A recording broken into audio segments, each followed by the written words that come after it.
So I suppose when I was very young, I was listening to Chopin, Mozart, Beethoven, kind of standard repertoire in a way. But then as I got a bit older, to the age of 14, I remember distinctively hearing the first string quartet of Benjamin Britten's. And it seemed to just conjure up a completely kind of different musical landscape.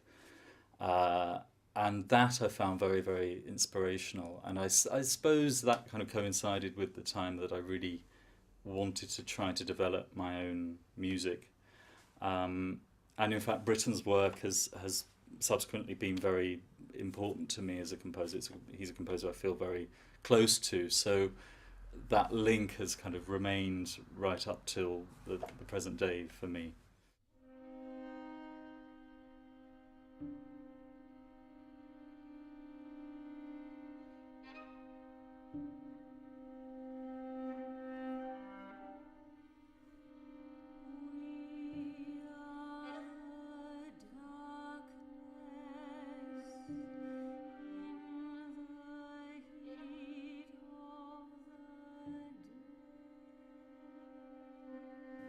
A work like the Canticle of the Rose is, I think, harmonically in quite a different vein to some of my later pieces.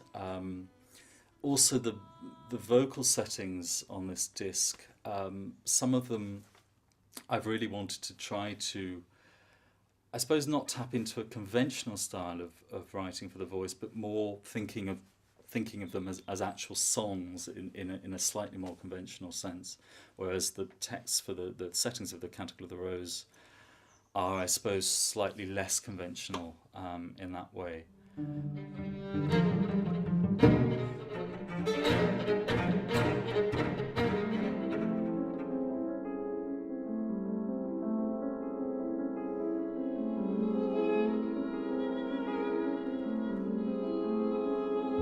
Flex, which is the main instrumental piece on the disc, presented quite a challenge when I was commissioned to write it.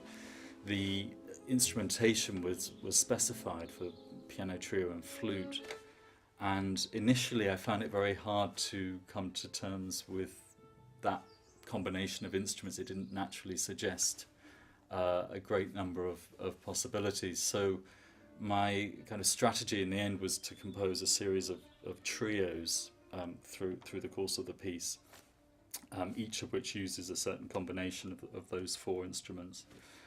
And so that was, for me, quite an interesting case of trying to solve a problem that was in a way imposed upon me by thinking of the textures and the colours of the instruments.